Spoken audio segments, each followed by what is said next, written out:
Good morning student. हम discuss कर रहे थे डी ब्लॉक के प्रॉपर्टीज़ के बारे में। तो उसमें 3 प्रॉपर्टीज़ हो चुकी थी। आज जो 4th प्रॉपर्टी है, आज मैं 3 प्रॉपर्टी और डिस्कस करूँगा। वो है कैटलिस्ट। तो कैटलिस्ट प्रॉपर्टी आपको बताने से पहले सबसे पहले तो ये बताना पड़ेगा कि कैटलिस्ट होता क्या है।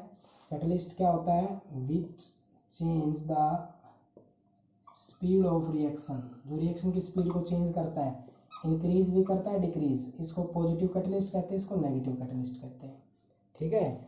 तो many transition elements, metals and there compound, या तो ट्रांजिशन मेटल ही या उससे बनने वाला कंपाउंड, जैसे या तो आयरन मिलेगा, कोबाल्ट, निकल खूब कैटलिस्ट के तौर पे देखे हैं, या जैसे V2O5 ट्रांजिशन एटम के कंपाउंड भी आपके क्या होते हैं, एज ए कैटलिस्ट होते हैं।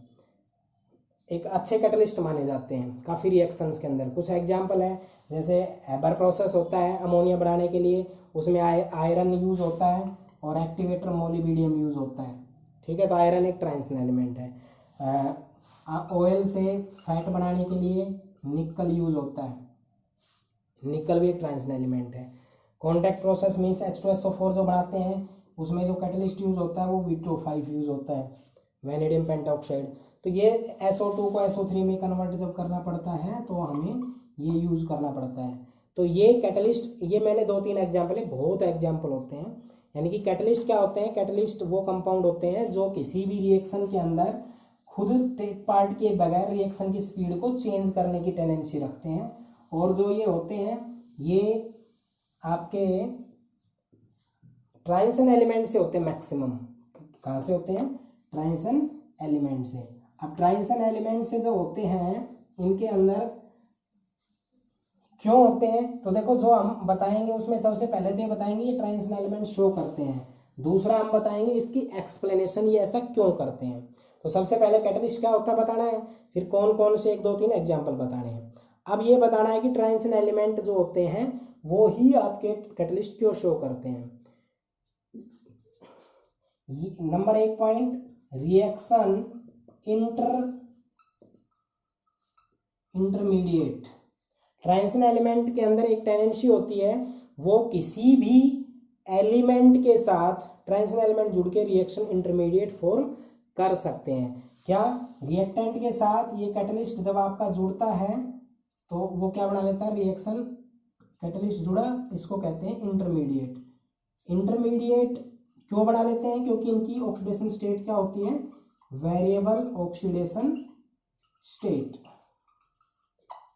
और वेरिएबल ऑक्सीडेशन स्टेट क्यों होती है? क्योंकि इनकी डी सब सेल तो पार्शियली फील्ड होती है और N-1 डी और NS के बीच में स्मॉल एनर्जी गैप होता है।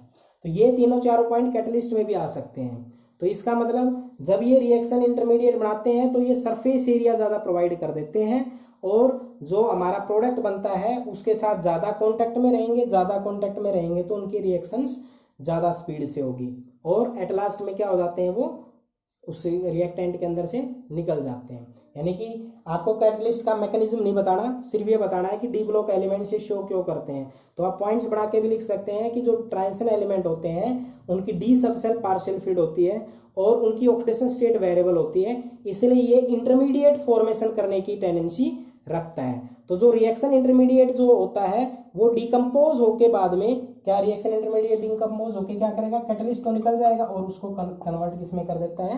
प्रोडक्ट के अंदर कर देता है। और क्यों होता है ऐसा? क्योंकि इनके अंदर वैकेंट ऑर्बिटल्स होते हैं या उनकी ऑक्सीडेशन स्टेट क्या होती है? वेरिएबल होती है।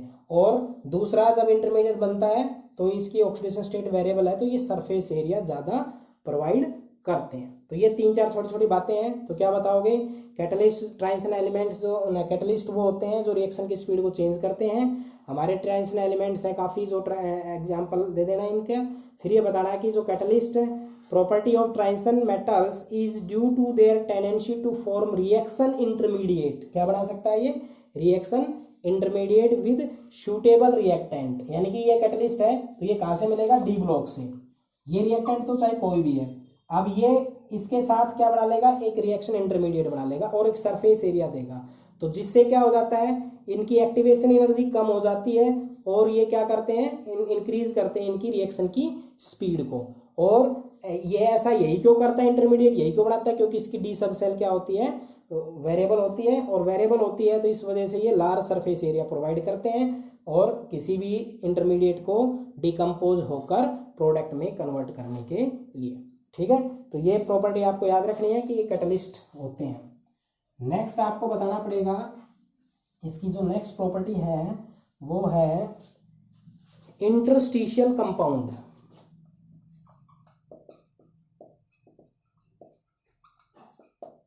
ट्रांजिशन एलिमेंट है वो इंटरस्टिशियल कंपाउंड बनाते हैं, तो उसको बताने से पहले आपको समझाना पड़ेगा सबसे पहले इंटरस्टिशियल कंपाउंड क्या होते हैं। Transition metal form interstitial compound with element किन के साथ बनाते हैं, जैसे ये हमारे पास ट्रांजिशन एलिमेंट है,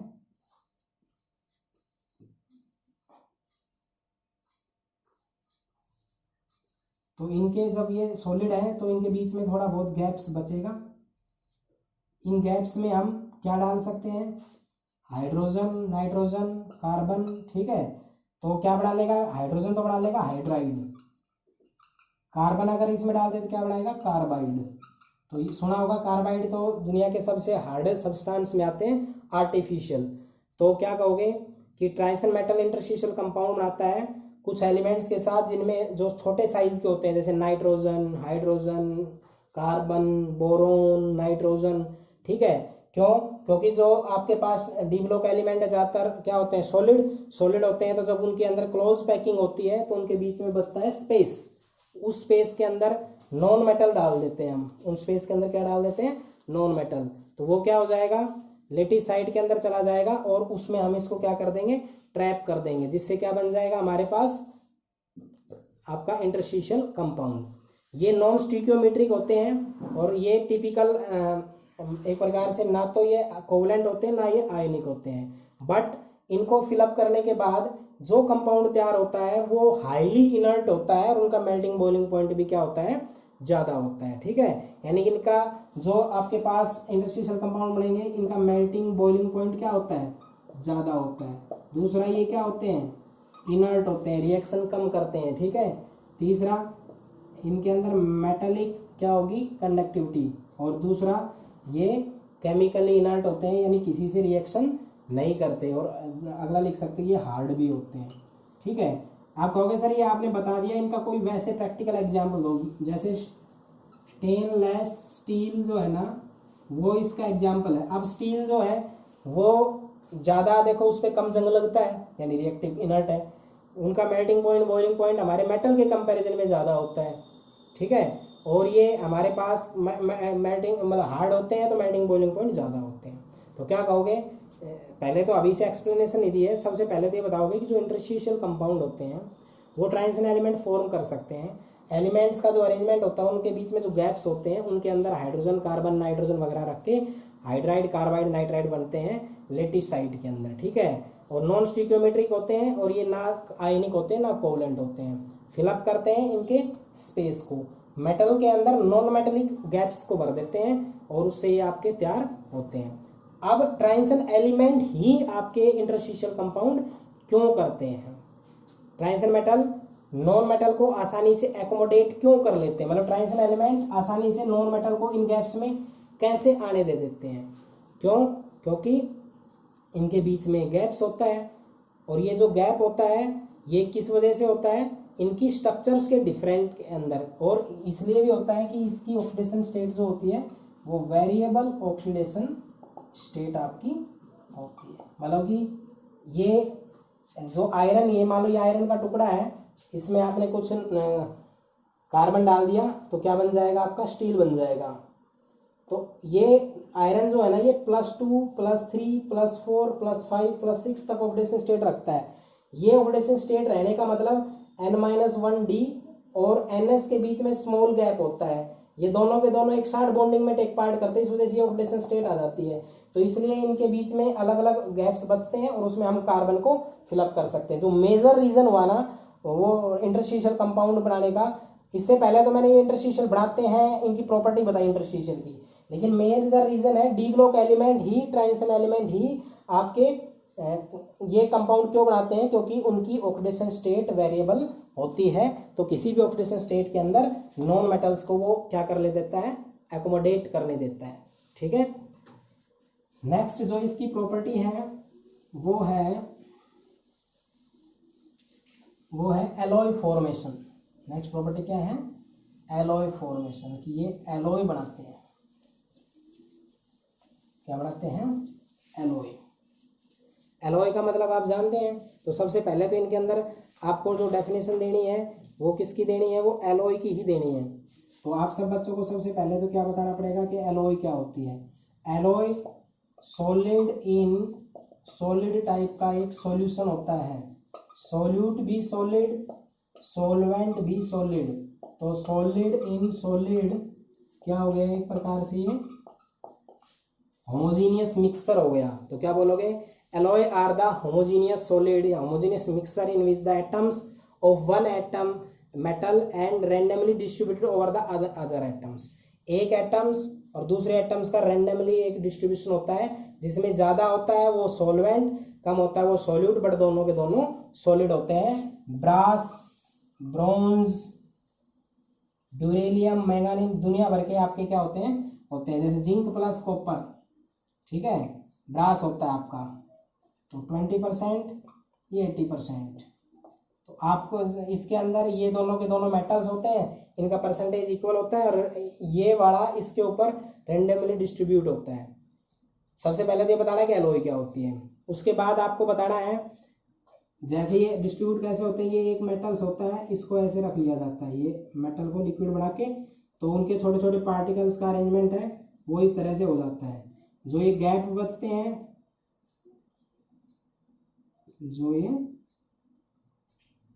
बचते हैं, इनके अंदर अनदर मेटल आ जाता है।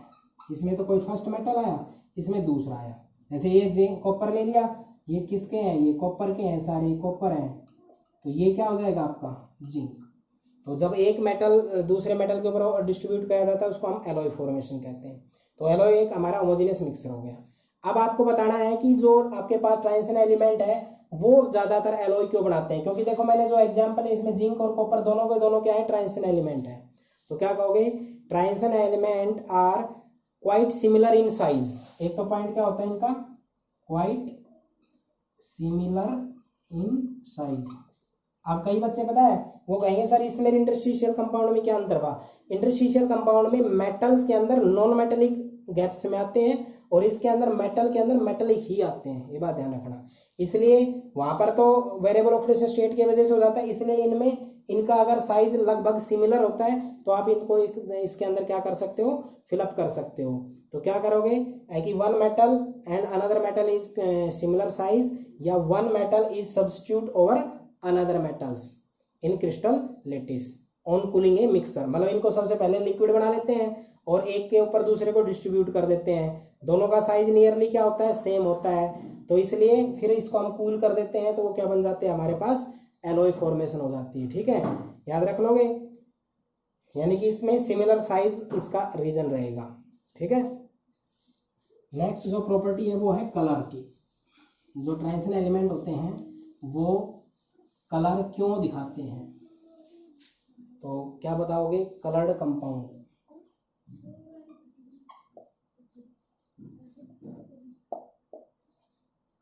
कलर्ड कंपाउंड में क्या कहोगे? Most of the compound and transition metals are coloured in solid और एक्वस फॉर्म। ठीक है, यानी कि ज़्यादातर जो ट्रांजिशन एलिमेंट होते हैं वो क्या होते हैं? कलर्ड होते हैं। क्या होते हैं? कलर्ड इन सॉलिड या सॉल्यूशन। या तो मतलब आपको सॉलिड में कलर्ड दिख जाएंगे, सॉल्यूशन में। तो ये तो हम भी बता रहे हैं डी ब्लॉक कलर्ड होते हैं। एक्सप्लेनेशन क्या देनी है? जो coloured of the transition element है वो इसलिए होती है कि इसकी डी सबसेल इनकम्प्लीट होती है। Incomplete means partially filled. क्या होती है? Partially filled. तो आपको ये बात मैं पहले बता चुका हूँ, transition elements are those elements whose d subshell is partially filled. तो डी सबसेल जब पार्शियली फिल्ड होती है तो कंपाउंड जो आपका होता है, जैसे हमारे पास डी है तो तीन, और जैसे ये ऑर्बिटल था हमारे पास, ये है, तो इसमें ये डी के 4 है, 5 के 5 ऑर्बिटल है। तो ये तो हो गया नीचे वाला तो d x y, d y z, d z x, ऊपर वाला d x square minus y square, d z square. ठीक है, इलेक्ट्रॉन्स यहाँ था। अब ये डी में देखो जब 10 इलेक्ट्रॉन हो तभी तो फुल फील्ड आता है, अब एक है तो पार्शियल फील्ड है। जैसे ही हमने एनर्जी दी विजिबल स्पेक्ट्रा के अंदर तो ये इलेक्ट्रॉन यहाँ से यहाँ तक क्या हो गया, ट्रांजिशन कर गया। तो इसमें ये इलेक्ट्रॉन तो जैसे यहाँ रखे रहे और ये इलेक्ट्रॉन अब कहाँ चला गया, इसमें चला गया।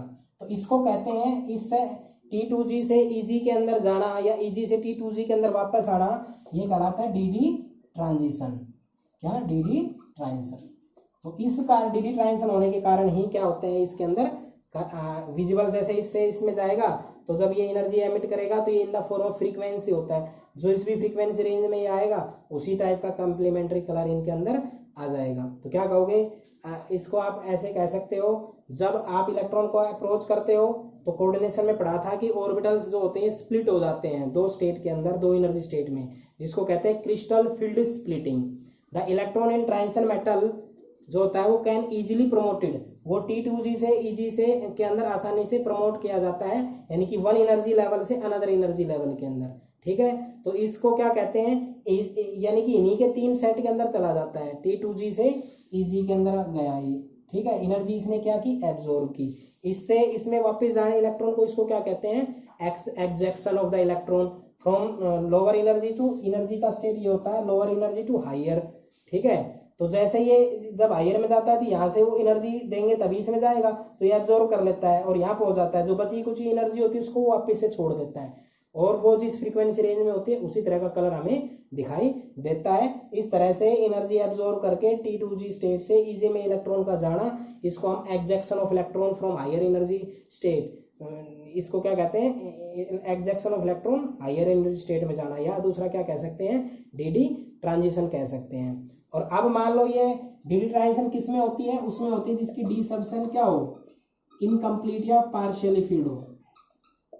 पार्शियली फील्ड है, मान लो जैसे मैं कह रहा हूं कि मान लो आपके पास है आयरन 2 पॉजिटिव, तो इसमें एटॉमिक नंबर क्या होगा, आर्गन 4s2 3d6, 2 लूज कर दिया हमने, तो 4s0 3d6, 6 भर दो, 1 2 3 4 5 6। अब ये 1 2 3 4 वैकेंट है तो इलेक्ट्रॉन यहाँ से यहाँ तक प्रमोट हो सकते हैं, तो इसके अंदर ट्रांजिशन हो सकता है, इसका मतलब इसमें कलर आएगा। मान लो मैं कर रहा हूँ जिंक के लिए, जिंक का एटॉमिक नंबर होता है 30, तो क्या होगा, Zn2 पॉजिटिव के लिए बात करें तो आर्गन 4s0 3d10, तो क्या होगा, 10 भरो इसमें, 2 ये आपका 10 हो गया। अब डी सब सेल क्या हो गई, डी सब सेल तो आपकी फुल फील्ड हो गई, क्या हो गई, फुल फील्ड। अब फुल फील्ड है तो ये इलेक्ट्रॉन यहाँ से यहाँ तक जाएंगे ही नहीं, तो DD ट्रांजिशन नहीं होंगी, तो उसमें कलर आएगा नहीं। तो यहाँ से एक जो मेन पॉइंट क्या आया कि जो एलिमेंट जैसे zinc, cadmium, mercury, Ag positive, Cu1 positive, Sc3 positive, ऐसे एलिमेंट जिनकी इलेक्ट्रॉनिक कॉन्फ़िगरेशन फुलफिल्ड हो, तो उनके अंदर कोई स्पेस ही नहीं बचता है ट्रांजिशन होने का, तो उनके अंदर DD ट्रांजिशन नहीं होगी, तो नहीं होगी तो उसके अंदर कोई भी कलर नहीं आएगा। और जो element D subshell partially field रखेंगे और जिनके डी सबसेल में मतलब कंप्लीट डी सबसेल नहीं होगी, तो वो T2G स्टेट से EG स्टेट में एनर्जी एब्जॉर्ब करके क्या कर सकते हैं, एग्जैक्शन कर सकते हैं। तो बची हुई एनर्जी जब वो वापस छोड़ेगा तो उसका जिस फ्रीक्वेंसी रेंज में बची हुई एनर्जी को देगा वही कलर आपको उसका दिखाई देगा। तो आपको वो एनर्जी वगैरह बतानी नहीं है, आपको सिर्फ इतना बताना है कि जिसके अंदर पार्शियली फील्ड हो उसके अंदर DD ट्रांजिशन होगी, और जिसके अंदर पार्शियली फील्ड ना हो उसके अंदर DD ट्रांजिशन नहीं होगी। इसका मतलब जो इनके साल्ट बनेंगे ना वो सारे के सारे कैसे बनेंगे, व्हाइट साल्ट बनेंगे। कैसे साल्ट बनेंगे, व्हाइट। और बाकी जो ट्रांजिशन एलिमेंट होंगे वो क्या होंगे, कलर्ड होंगे। उनका रीजन डी सबसेल जिसकी पार्शियली फील्ड होगी तो उसके अंदर DD ट्रांजिशन होने के चांस रहते हैं, और जिसकी फुल फील्ड रहेगी उसमें DD ट्रांजिशन नहीं होगा। DD ट्रांजिशन जिसमें नहीं होगा वो कलरलेस रहेंगे, जिसमें DD ट्रांजिशन होगा वो कलर रहेंगे। कलर बताने की जरूरत नहीं है किसका कौन सा कलर होगा, वो वही कलर होगा जो इससे जब इलेक्ट्रॉन को एनर्जी, देखो ये लोअर एनर्जी पे है, एब्जॉर्ब करके इसमें जाएगा तो उतनी एब्जॉर्ब नहीं करता जितने इसमें जाने का होता है। जब वो स्टेज में चला जाता है तो थोड़ी बहुत एनर्जी इसके पास बचती है, उसको वापस एनवायरनमेंट में ड्रॉप करता है। वो फ्रीक्वेंसी होती है जिस फ्रीक्वेंसी रेंज में होती है उसी तरह का आपको वो कलर दिखाई देगा। तो जो आपके पास अनपेड इलेक्ट्रॉन रखते हैं, डी सबसेल पार्शियली फील्ड होती है, उनके अंदर DD ट्रांजिशन होती है, वो कलर्ड होते हैं। जिनकी डी सबसेल फुल फील्ड होती है उसके अंदर DD ट्रांजिशन होगी नहीं, क्योंकि इसमें DD ट्रांजिशन कैसे होगी, जब एक डी से इसमें डी जाएगा ही नहीं, क्योंकि ये फुल फील्ड इलेक्ट्रॉन जाएगा भी तो कहाँ जाएगा, नहीं जाएगा, इसलिए उसमें DD ट्रांजिशन नहीं होगी, तो उसके अंदर वो आपका फुलफिल्ड नहीं होगा। तो जिसकी कॉन्फ़िगरेशन या तो कंप्लीटली फिल्ड हो या जिसमें डी ऑर्बिटल हो ही नहीं, वो आपके क्या होंगे, कलरलेस। और जिसमें trans d orbital partially filled हो या इनकम्प्लीट डी सबसेल हो, वो क्या होंगे आपके पार्शियल फिल्ड, यानी कि वो कलर दिखाएंगे। ठीक है, तो ये मैंने इसमें बताया। एक क्वेश्चन दो क्वेश्चन मैं छोटे छोटे बता देता हूँ, फिर आपको जैसे ये शुरू किया टाइटेनियम 3 पॉजिटिव, ये इनमें कौन कलर्ड होगा, तो आपको इस तरह के क्वेश्चन ऑटोमेटिक लिखने, एटॉमिक नंबर लिखो, टाइटेनियम, स्कैंडियम, जिंक, कोबाल्ट, इसकी कॉन्फ़िगरेशन लिखो, आर्गन 4s2 3d2, इसका हो जाएगा आर्गन 4s2 3d2 सॉरी 1, इसका हो जाएगा आर्गन 4s2 3d10, इसका हो जाएगा आर्गन 4s2 3d7।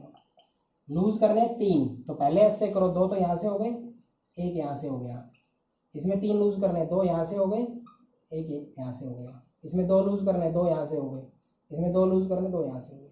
लूज करने के बाद आप देखो इनमें डी सबसेल फुलफिल्ड किसकी है, इसकी फुलफिल्ड है, और इसमें डी है ही नहीं, तो इसमें डी ट्रांजिशन नहीं होगी, इसमें नहीं होगी, तो ये दोनों जो साल्ट बनाएंगे ये वाइट बनाएंगे। अब इसके अंदर डी सबसेल है, 1 इलेक्ट्रॉन है, तो ये एग्जैक्ट हो सकता है, इसमें डी ट्रांजिशन होगी, इसमें भी 7 है, पार्शियल फील्ड है, तो इसमें भी डी ट्रांजिशन होगी, तो ये दोनों क्या होंगे, कलर्ड होंगे, ये दोनों क्या होंगे, कलरलेस होंगे। इस तरह का आपको क्वेश्चन देना है। एक मैग्नीज का आता है कि भाई स्टेबल अनस्टेबल का, मैग्नीज देखो एटॉमिक नंबर 25 होता है, ये होता है आर्गन 4s2 3d5, तो Mn2 पॉजिटिव है या 3 पॉजिटिव है, तो और Mn2 पॉजिटिव, तो क्या होगा, आर्गन 4s0 3d4, और इसमें हो जाएगा आर्गन 4s0 3d5। तो इसमें स्टेबल कॉन्फ़िगरेशन किसकी है, इसकी, तो मैग्नीज हमेशा अपने आप को इसमें कन्वर्ट करने की कोशिश करेगा, इसलिए Mn3 पॉजिटिव एग्जिस्ट भी करता है, तो वो Mn2 पॉजिटिव में चला जाएगा, क्योंकि इसमें इसकी स्टेबिलिटी है, एग्जैक्ट हाफ फील्ड है, एग्जैक्ट हाफ फील्ड कॉन्फ़िगरेशन है, तो ये ज़्यादा स्टेबल होगा। अब ज़्यादा स्टेबल है तो इसमें एग्जिस्ट करता है, तो वो अपने आप को किस में कन्वर्ट कर लेगा, Mn2 पॉजिटिव में, और इसलिए इसको हम क्या कहते हैं, ऑक्सीडाइजिंग एजेंट कहते हैं। ठीक है, और एक Cr2 पॉजिटिव का आएगा, उसमें वो T2g के अंदर 3 इलेक्ट्रॉन रखेगा, इसलिए वो क्या रहेगा, स्टेबल। मैंने असाइनमेंट में उस क्वेश्चन को डाल दिया है, बाकी क्वेश्चंस जो हैं वो आप आराम से कर लोगे, डाउट आए तो मेरे को बताना, बाकी इन क्वेश्चंस में कुछ भी नहीं है। कलर की बात आए तो फुल फील्ड या जिसमें डी ऑर्बिटल में इलेक्ट्रॉन ही ना हो और जिसका फुल फील्ड हो, तो उनमें D electron high lower energy से हायर में एक्साइट नहीं हो सकते, तो उनमें डी ट्रांजिशन नहीं होगी, तो कलर नहीं होगा। और इनके अंदर जिसमें पार्शियल फील्ड होगी तो उनमें कलर होगा। और मैग्नीज वाले में कोई भी एलिमेंट है वो कब स्टेबल है कब अनस्टेबल है, तो याद रखना D0 D5 और D10 कॉन्फ़िगरेशन किसी की होती है, वो स्टेबल कॉन्फ़िगरेशन है। क्या है, स्टेबल। तो जैसे इसमें जब हम करते हैं तो 4 इलेक्ट्रॉन है, इसमें 5 है, तो इसमें अगर ये एग्जिस्ट करेगा तो ये अपने आप को इसमें बदल लेगा। क्यों, क्योंकि एग्जैक्ट हाफ फील्ड इसकी कॉन्फ़िगरेशन हो गई। ठीक है, तो ये इसमें इससे कन्वर्ट हो जाएगा, इसको इसलिए ये लॉस हो रहा है, तो ऑक्सीडेशन प्रोसेस, बट ये ऑक्सीडाइजिंग एजेंट का काम करेगा, प्रोसेस रिडक्शन, बट ये ऑक्सीडाइजिंग एजेंट होगा। ठीक है, ऐसे ही क्रोमियम का होगा, वो T2g में एग्जैक्ट हाफ फील्ड कॉन्फ़िगरेशन रखेगा, जिसकी वजह से वो स्टेबल होगा। बाकी आप जो भी क्वेश्चंस हैं उनको अच्छे से करना। एलॉय, इंटरस्टिशियल कंपाउंड और आपके पास जो कॉम्प्लेक्स फॉर्मेशन, ये जो पॉइंट्स थे ये कभी सीधे क्वेश्चन में आ जाते हैं। रीजनिंग क्वेश्चन ट्रांजिशन पे, पैरामैग्नेटिक बिहेवियर के ऊपर, और इनकम्प्लीट डी सबसेल पे और कलर्ड पे सबसे ज़्यादा रीजनिंग आएंगे। उनका जवाब एक ही होता है, डी सबसेल, पार्शियल फील्ड और फुल फील्ड, इन्हीं के हिसाब से चलता है। ये आज आपको अच्छे से तैयार करना है।